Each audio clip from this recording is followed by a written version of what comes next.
CBSE പുതിയൊരു Amnesty scheme കൊണ്ടുവന്നിട്ടുണ്ട്.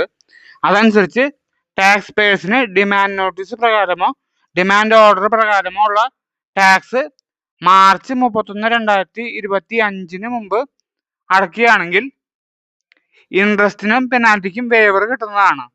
ഇത് ഫിനാൻഷ്യൽ ഇയർ 17, 18, 18, 19, 19, 20 ഈ 3 ഇയറിൽ ഏതെങ്കിലും ഒരു നോട്ടീസോ ഓർഡറോ കിട്ടിയിട്ടുണ്ടെങ്കിൽ അതനുസരിച്ചുള്ള ടാക്സ് ഈ മാർച്ച് 31, 2025 മുമ്പ് അടയ്ക്കണം. എങ്കിൽ സെക്ഷൻ 128A പ്രകാരം ഇൻട്രസ്റ്റിനും പെനാൽറ്റിക്കും വേവർ കിട്ടുന്നതാണ്. പക്ഷേ ഇത് അടയ്ക്കാൻ ചില ബുദ്ധിമുട്ടുകൾ വന്നിട്ടുണ്ട്. എന്താണെന്ന് വെച്ചാൽ ഫോം നമ്പർ SPL 01 അല്ലെങ്കിൽ SPL 02 പ്രകാരമാണ് ടാക്സ് അടയ്ക്കേണ്ടത്. Form number SPL 01 demand notice അനുസരിച്ചുള്ള ടാക്സ് അടയ്ക്കാനും form number SPL 02 demand order അനുസരിച്ചുള്ള ടാക്സ് അടയ്ക്കാനും വേണ്ടിയാണ് ഉപയോഗിക്കുന്നത്. പക്ഷേ അത് ഫയൽ ചെയ്യാനുള്ള കുറച്ച് ബുദ്ധിമുട്ടുകൾ വന്നിട്ടുണ്ട്. അതിനൊരു അഡ്വൈസറി GSTN ഇഷ്യൂ ചെയ്തിട്ടുണ്ട്. അതിൽ എന്തൊക്കെയാണ് പ്രോബ്ലംസ് എന്ന് അതിൽ പറഞ്ഞിട്ടുണ്ട്. ഒന്നാമത്തത്, order number is not available in drop down for selection in SPL 02. ഇതിൽ ഓർഡർ നമ്പർ ഇവിടെ വരുന്നതാണ് ഓർഡർ നമ്പർ. പക്ഷെ അത് സെലക്ഷന് വന്നിട്ടില്ല. അതുപോലെ തന്നെ രണ്ടാമത്തെ കാര്യം, order details are not getting auto populated after selection of particular order in SPL 02. അഥവാ ഓർഡർ നമ്പർ ഇതുപോലെ സെലക്ട് ആയിട്ടുണ്ടെങ്കിലും ബാക്കിയുള്ള ഡീറ്റെയിൽസ്, അതായത് date of issuance of order, section, അതുപോലെ തന്നെ ഫിനാൻഷ്യൽ ഇയർ ഫ്രം ടു, അങ്ങനത്തെ ഡീറ്റെയിൽസ് ഒന്നും ഓട്ടോ പോപ്പുലേറ്റ് ചെയ്ത് വന്നിട്ടില്ല. അതുപോലെ തന്നെ അടുത്തൊരു കാര്യം, payment details are not getting auto populated in table 4 of SPL 02. Payment details ഇവിടെ സാധാരണഗതിയിൽ പേയ്മെന്റ് ഡീറ്റെയിൽസ് ഇവിടെ വരേണ്ടതാണ്. അക്നോളജ്മെന്റ് റെഫറൻസ് നമ്പർ DRC3യുടെ അക്നോളജ്മെന്റ് റെഫറൻസ് നമ്പറാണിത്. അത് വരേണ്ടതാണ്. പക്ഷെ അതും വന്നിട്ടില്ല. അതുകൊണ്ട് തന്നെ DRC3A വഴി പേയ്മെന്റ് സെറ്റ് ഓഫ് ചെയ്യാനും പറ്റുന്നതല്ല.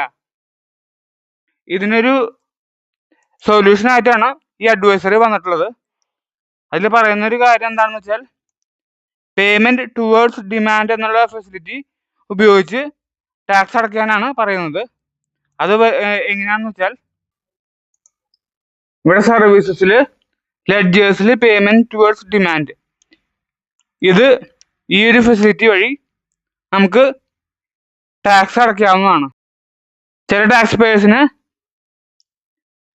ടാക്സ് അടയ്ക്കാനുള്ള ബുദ്ധിമുട്ട് ഫേസ് ചെയ്യുന്നുണ്ട്. അതുകൊണ്ട് അവർ DRC3 വഴി വോളണ്ടറി പേയ്മെന്റ് നടത്തേണ്ടതാണ്. കാറ്റഗറി അതേഴ്സ് കൊടുക്കണം.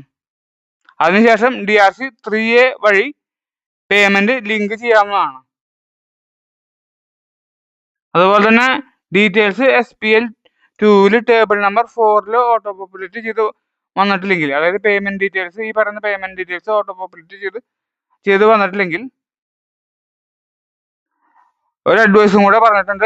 ഇലക്ട്രോണിക് ലയബിലിറ്റി രജിസ്റ്റർ ചെക്ക് ചെയ്യാനാണ് പറയുന്നത്. ഇലക്ട്രോണിക് ലയബിലിറ്റി രജിസ്റ്റർ ഇവിടെയാണ്, സർവീസസ് ലെഡ്ജറിൽ ഇലക്ട്രോണിക് ലയബിലിറ്റി രജിസ്റ്റർ. ഇത് ചെക്ക് ചെയ്തിട്ട്